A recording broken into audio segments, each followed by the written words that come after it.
The only people who don't want to disclose the truth are people with something to hide. Welcome back to True News. I'm Rick Wiles. When it became evident in 2007 that dark, sinister forces were propelling an unknown Illinois politician to run for the presidency of the United States of America, True News began to investigate and expose the unexplainable, mysterious past of Barack Hussein Obama and his close association over many years with known domestic terrorists, dangerous extremists, radicals, and communists. True News has been in the forefront of the battle to penetrate the news media blackout about Obama's true identity, such as the fact that he has operated for decades with another name, Barry Soetoro. Whatever you call this imposter in the White House, Barry Soetoro, Barack Obama, the Mac Daddy, the presidential pimp, the Chicago street hustler, he is a man without a past. People with money and clout have assisted Obama in covering up his earlier years. My guest today is a young family man, a Christian, who recently stumbled upon startling information about Barack Obama. For privacy and security purposes, I will not reveal his name or location. I will simply refer to him as Al. He is a professional debt collector. A client hired him to locate a debtor and collect the money. In the course of tracking down the debtor, he unexpectedly found Michelle Obama's name. As he pursued the connection, the trail got darker and more sinister. Now, for the record, this man, Al, voted for Barack Obama in 2008. He is not a partisan opponent of Barack Obama. He is an American citizen who is outraged that Obama lied to him and the nation about his true identity. Now, this is the first time this information has been broadcast on radio or TV. You and I are hearing it together for the first time. So let's bring Al onto the program and let him tell us what he discovered about this lying scoundrel in the White House. Al, welcome to True News. Hello, sir. How are you doing today? I'm doing great. Okay, so by profession, you're a debt collector, and you were working on a case. You were trying to get information about an individual who owed money to companies, and somehow Barack Obama came into this story. Tell us how this all started. Well, yes, sir. Actually, it was on one of the nights that I actually choose, to go ahead and do my skip tracing. Because as part of my business, we have to. What's skip tracing? We have to verify the names and addresses of our debtors. What's skip tracing? Skip tracing is a means by which we actually ascertain the location, names, addresses, verify Social Security numbers, verify previous addresses, verify friends, relatives, of the individuals that that we're actually skip tracing, for the debt. Okay. So the first process is to make sure that the person you are zeroing in on is the actual debtor that you want. Yes, sir. Absolutely. Okay. So you were working on another case involving another individual, and did this individual live in Washington or Chicago? What's the connection? Chicago. Chicago. Okay. Yes, sir. All right. Go ahead. Pick up the story. Sure. And so what I was doing was, obviously, when I couldn't find a relative, new phone number or current phone number, for the individual, then you start backtracing, and so you start, through the software, you start hitting the database that has information for their addresses, their phone numbers, their relatives, the associates of the same address, so forth and so on, and then all of their information, is compiled and then it's pulled. We call it, pulling the data. Mm-hmm. And so when I was pulling this data off of Everett Avenue, there in Chicago, lo and behold, Michelle Obama's name pops up. And so So in the middle of the night, when you're doing these things, you just really don't have time, because you kind of don't want to lose track. So I just kept on going. And now, did Michelle Obama's name come up as a neighbor of this debtor? Yes, sir. Okay. Yes, sir. Yes, sir. Back in the 90s, back in the 1990s. All right. And so anyway, so as I was finished, I clicked back, just out of curiosity, I clicked on her name, and then obviously Barack Obama pulled up, and then his alias pulled up as well, that was attached to his Social Security number. What do you mean his alias? Yes, sir. When individuals apply for anything, or sign a form, sign an application, whenever pretty much they use a name, it's associated with that address and that Social Security number. Mm-hmm. And apparently at one time, as of 2009, actually as of November 2009, the alias Bonnell Harrison J. or Harrison J. Bonnell was actually used with Barack Obama's Social Security number and his address of 5046 South Greenwood Avenue, Chicago, Illinois, 60615. Harrison J. Burnell? Bonnell, B-O-U-N-E-L. B-O-N? B-O-U-N-E-L. Harrison J. Bonnell. Uh-huh. Or the alias Harrison J. Bonnell. I've never heard this. I thought you were going to say Barry Soetoro. No, sir. No, sir. Actually, I looked up Barry Soetoro, and I couldn't find it. It doesn't exist anymore. Okay, and what's the street address again? 5046 South Greenwood Avenue, Chicago, Illinois, 60615. And actually, at the time, I didn't even know what his home address was. So all this to me was like, hitting me, just like a brick wall. I didn't even know. This is new to me. I have never heard the name Harrison J. Bonnell.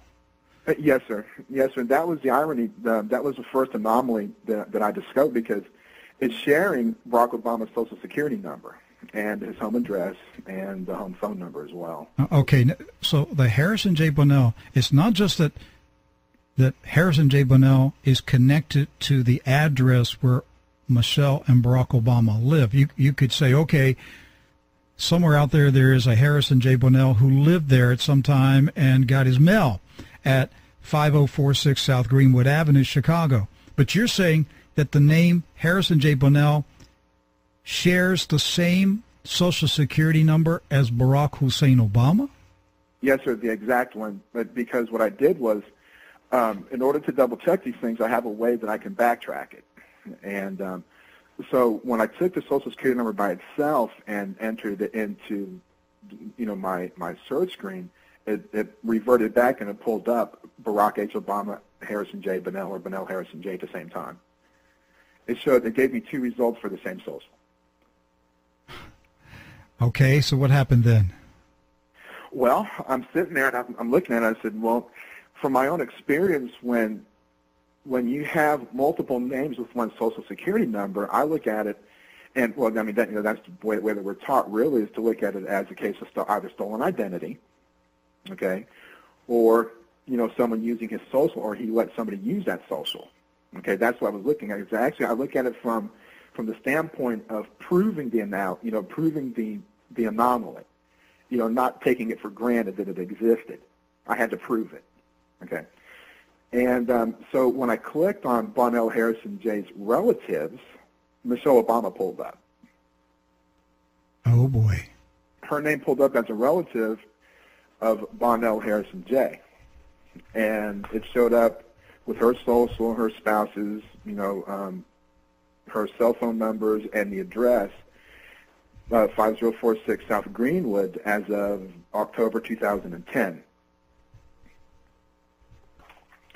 So when that happens, that tells me one thing, okay, that whoever this Bonnell Harrison J person is, or Harrison J Bonnell, when they associated themselves with Michelle Obama and the 5046 South Greenwood Avenue address. So I clicked on the home address. I clicked on the 5046 South Greenwood. And when I pulled up that information, it showed me two separate owners of the house, not the Obamas. Okay, so the house that Obama's living in, or was living in, 5046 South Greenwood, it's not owned by the Obamas. Who owns the house? A judge by the name of Jane L. Stewart. She's a circuit court judge in Chicago, and she is also an Obama contributor. And a Mr. Harvey Weinberg, who is a partner in the firm that handles Obama's taxes. How about that? His tax lawyer. Yes. His accountant, actually. His tax accountant owns the house. Yes, sir. Yes, sir. As per my national property search. And it is with the accounting firm of Weinberg, Solomon, Howell, and Shane. Weinberg, Solomon? Weinberg, Solomon, Howell, and Shane. And what was the circuit court judge's name? Jane L. Stewart. And so when I did a backtrack search on her name, I actually keyed her name into my database, and it pulled up her owning 5046 South Greenwood. And does she spell Stewart, S-T-E-W-A-R-T, or U-A-R-T? No, sir. It's S-T-U-A-R-T. Oh, okay. And she shows up at the same house? Yes, sir, on a different search. Okay. On a separate search that I did on her All name. right. What else did you find? Well, the house itself has had, let me get to my record real quick. I have to pull this up, and excuse me for that. The house itself has had 6 different PIN numbers associated with the property itself. What do you mean PIN numbers? What do you mean? It's a property identification number, and it's a number that is assigned to a piece of property. And as per the Cook County Recorder of Deeds, it's a number that never changes. However, the house itself has had 6 property identification numbers associated, within the past maybe 6 years. Okay, you're saying as far as Cook County, just say clerk of court or register, that the PIN, the property identification number, never changes even though the owners change? Absolutely correct, sir. Yes, sir. But in this case, it changed 6 times? Yes, sir. It's changed 6 times from 2011-025-000 to the 37 number, which is not registered with Cook County, yet it's registered with the Treasurer's and Assessor's Office. Well, you would need somebody who's corrupt inside Cook County government to do something like that, wouldn't you? Yes, sir. Yes, sir. That's probably hard to find, a corrupt Cook County government official. Well, the irony is, it was verified to me by Cook County, and the woman that I was speaking with told me that everything kind of trickles down from the Cook County Recorder of Deeds, because you have to record your deed first before you can even do any assessments on it. Because you can't do an assessment on a property that doesn't have a deed or a title to it. Did the property actually change ownership? When? You said that there were 6 different PIN numbers in what did you say, 6 or 7 years? Yes, sir, in 6 or 7 years, and the answer to that is no. So the PIN numbers changed, but the owners didn't. Absolutely no. Is that what you're saying? Absolutely. Well, then that's a deliberate attempt to cover up and confuse any investigators. Yes, sir. What it is called? It's called a multi-layered real estate finance transaction. That's what it's called, and the irony is that William Maselli, who was obviously was Obama's mentor, and that's one of his specialties as per his law firm. Well, why would they do that? What would they be trying to hide? What they're trying to do, remember now, what happened was they created a trust. Okay, well, really the trust already exists. It's the Northern Trust Company, trust number 10209. Okay, and in 2005, let me get to that point where this happened. In 2005, a loan was acquired from Fannie Mae and Freddie Mac for $1.32 million. Okay, And it was acquired by the Northern Trust Company for the Northern Trust Company, trust number 10209, for property PIN number 2011115-034, because PIN number 20115-026, when they, in April of 2005, they did a release for $0 to PIN number 034. And this was done by the previous owner, Frederick Wandesberg, and he did it to create PIN number 034. And this PIN number lasted for 8 months, okay, from April of 2005 to December of 2005. It lasted for only 8 months. During this period of time is when the crime.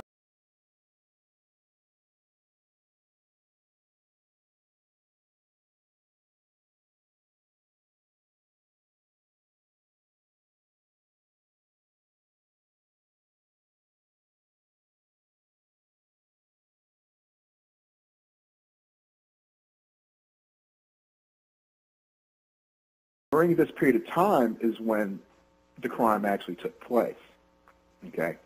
Because the Frederick Wandesberg sold the house to Northern Trust Company, trust number 10209, as the grantor. The grantee is the Northern Trust Company of a mortgage for $1.32 million from Fannie Mae and Freddie Mac. Unbelievable. Yes, sir, it is.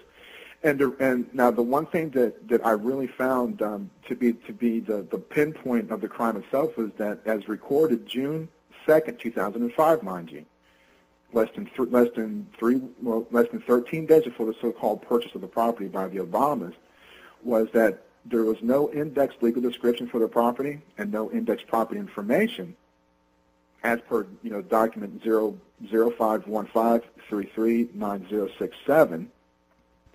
For the property, there was no indexes at all.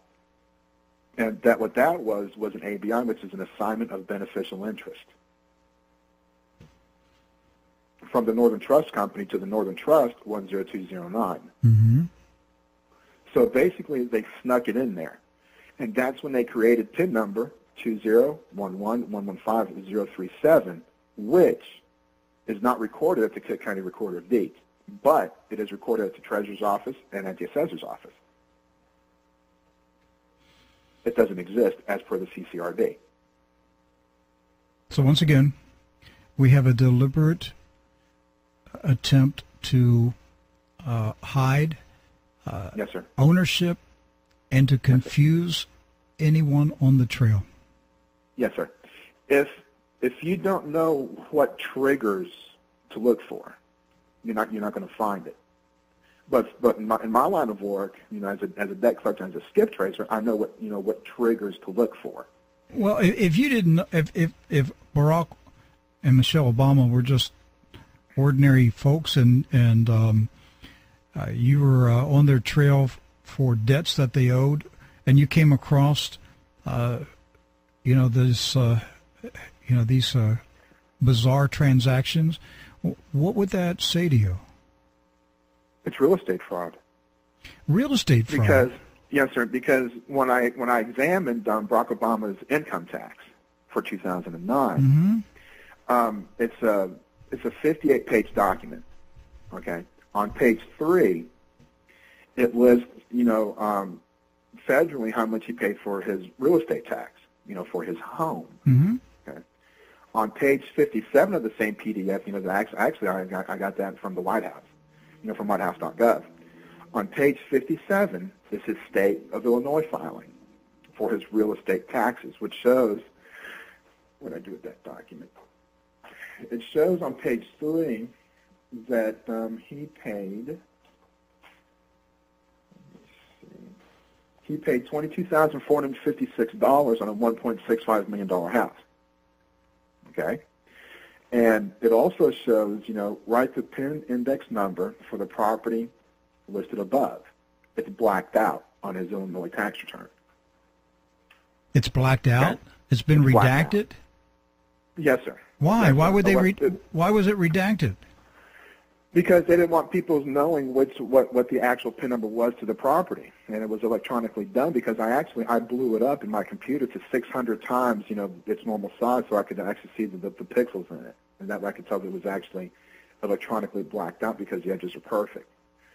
So, and on his 2010 income tax returns for the state of Illinois, that page is not present where you're supposed to provide the PIN number for your taxes. So one question that I have is, why didn't they do that on their 2010 taxes? When you're lying, you really have to just keep working hard all the time to cover up all the lies. Yes, sir. One lie generates another lie. Mm-hmm. And when I going back to the PIN numbers, when I had spoken to Cook County Recorder of Deeds, they could not explain to me why the property itself had so many PIN numbers. They didn't give me an explanation. They referred me to the treasurer's and the assessor's office. I am still scratching my head over Harrison J. Bonnell. Have you come across this name anyplace else? No, sir, I have not. It does not exist. The polls that I did for his Social Security number, for the 042684425 number, came up as no hits.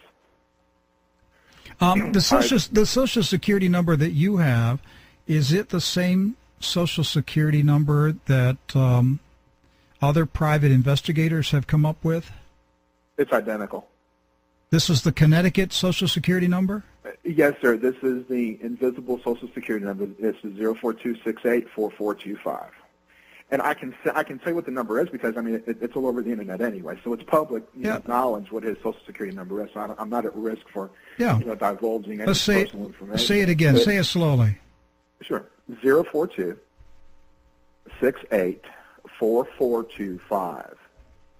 And I actually triple checked it on the 12th, just literally 4 days ago, with my master files. And I did a deaf master file that came up no hits. And I also did a search by, SSN index search, and it came up no hits as well. Okay.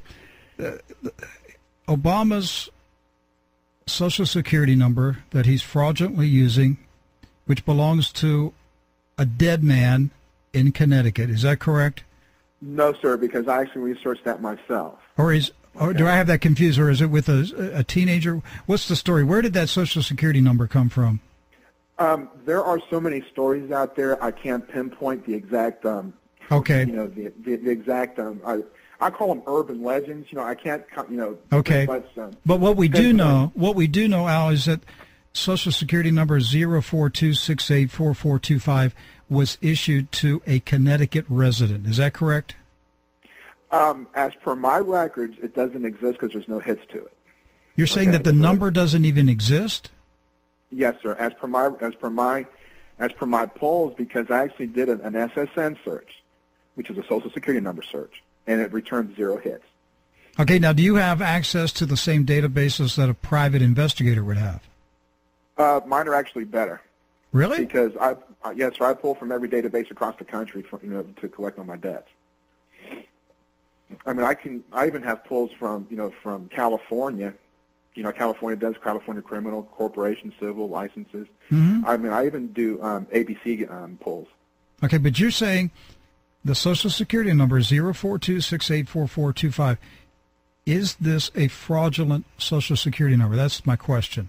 Yes. How do you know it's fraudulent? Because it came up with no hits, but yet he's using it with an alias. Okay, I'm going to say this real loud, real plain. For the FBI and for federal prosecutors, the U.S. Justice Department, if there is such a thing as justice anymore in the U.S. Justice Department, because it looks like a big joke now, the FBI, the Federal Bureau of Investigations, which apparently doesn't investigate anything anymore, for the U.S. prosecutors, the U.S. attorneys of each state, the U.S. Attorney of Illinois. We're going to say this on the radio.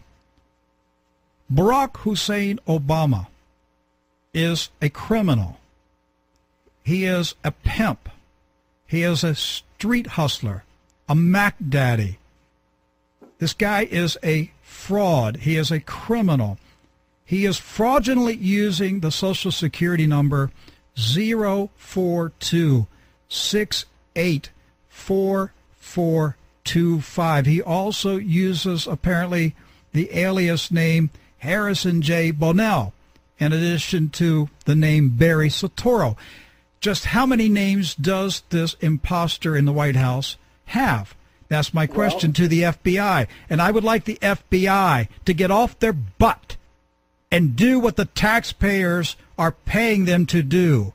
Investigate and arrest criminals who are breaking federal laws.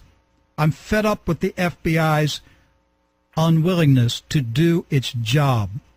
Now, we're saying it on the radio. Obama, whatever his name is, Barry Soetoro, is a lying, conniving imposter who needs to be handcuffed and taken to a federal detention center and processed and fingerprinted and indicted by a federal jury.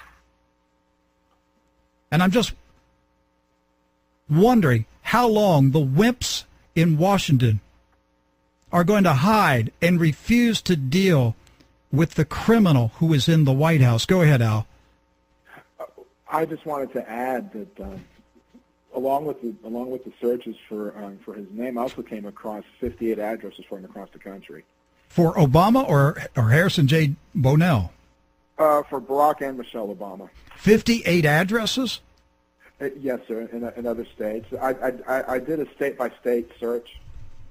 I literally started in California and worked my way east. Are these properties that he allegedly owned or rented?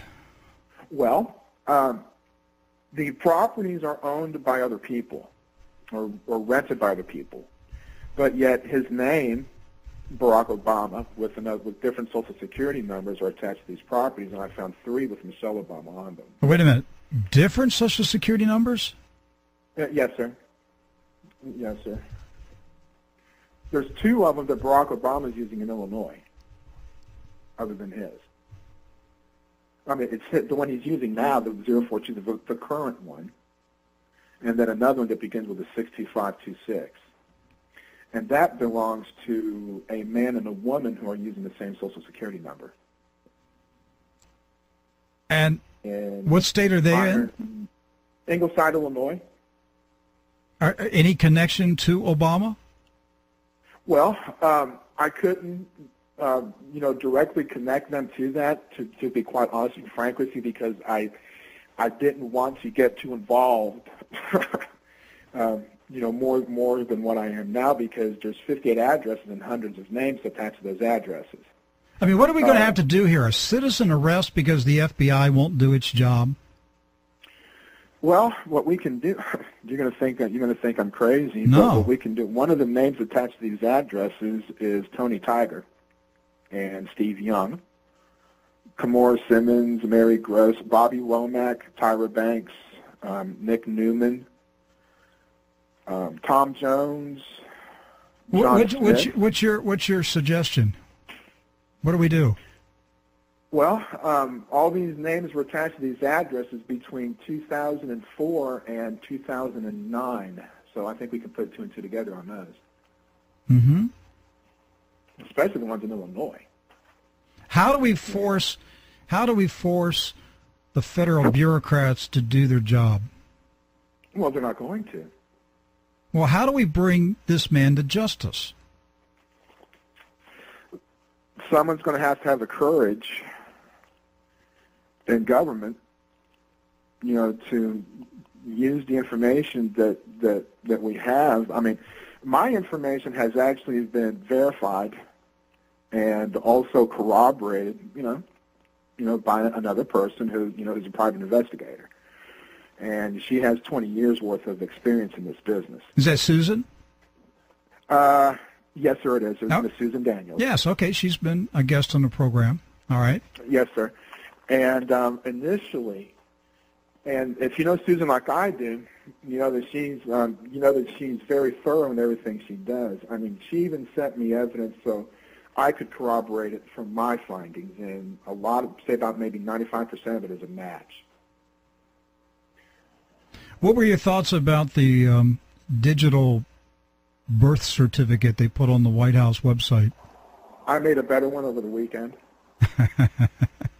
I'm not going to lie to you. I actually put my name and my signatures on everything. Uh-huh. And this is what they did. Okay, they took a background. Okay, which is a safety background. You know, it's a safety background. You know that they put on official documents. Okay, and actually, whenever I process checks, you know, for my clients, whenever I go to pay them, well, I use that security background, but mine's blue on my checks, and you know, instead of the green one.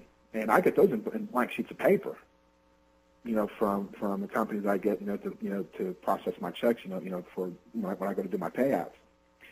And what they did was they took a document and layered it on top of the blank screen or on top of the blank page.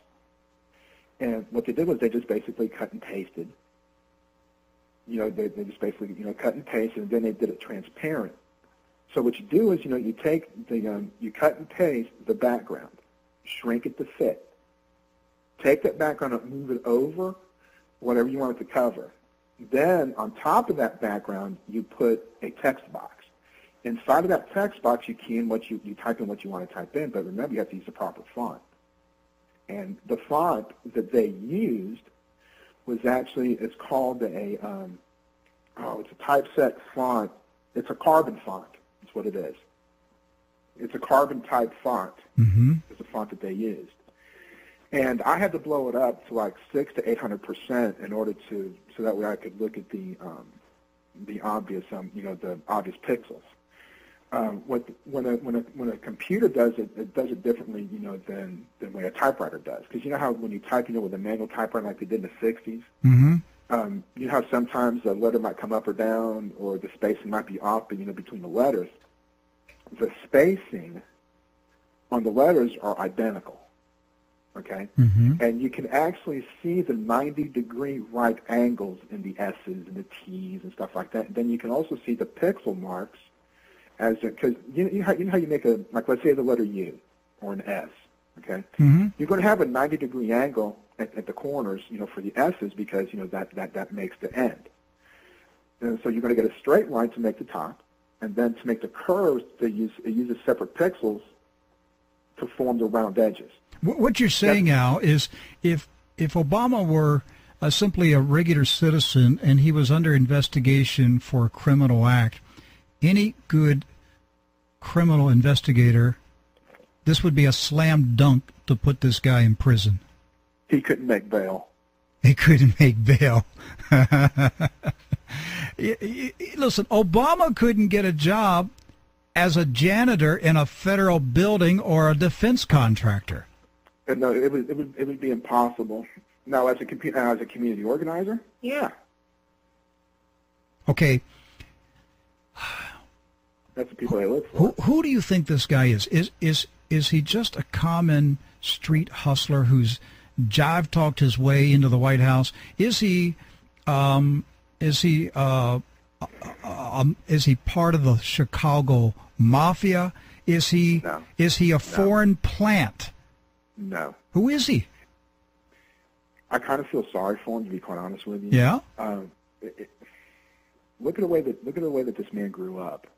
Okay. You're saying he doesn't know anything else other than lying? That's about the extent of it. Look at his mother. Okay. She had her own social philosophy on socialism or Yeah, it's called communism. Right. And his father was the same. I mean, you know, they met in the 60s, you know, and or whatever college that they were going to. I don't even know what college they went to. And, you know, so she looked at his father, you know, from the standpoint of, well, you know, he thinks like I do, you know, I'm radical, and, you know, let me go and do this, and I'm going to hook up with this guy. I like him. Okay, and obviously, you know, Barack Obama's daddy, you know, he said, ooh, you know, she's good looking, I'm going to hook up with her. You know, that's basically what happened. And then Barack Obama's born, and I've dispelled the rumor that he's not a Cuban or anything like that. He's, he was born by Barack Obama Sr. and his mama, okay? And, but the thing is, though, this is what I think happened, okay? She went to Africa with him to visit his family, okay? Old Barack was born over there. They come back here. They go through all the rigmarole and paperwork to, they say that he was born here. Because when she left, remember back in the 60s, whenever you left in the United States for a period of time, when you came back, you started to prove that you're an American. Mm-hmm. Do you see what I'm saying? Sure. Mm-hmm. You had started to prove that you're an American. So that was the thing that they were having to do, was prove that she was an American and her son was an American. But everybody knows that his father, Barack Obama Sr., was a British national. Because at the time, Britain, Kenya was actually, what was it, a colony of Great Britain? That's right. And World Net Daily has brought out through Dr. Jerome Corsi that, back in the 60s, the U.S. State Department Immigration Office had questions about Barack Obama Sr.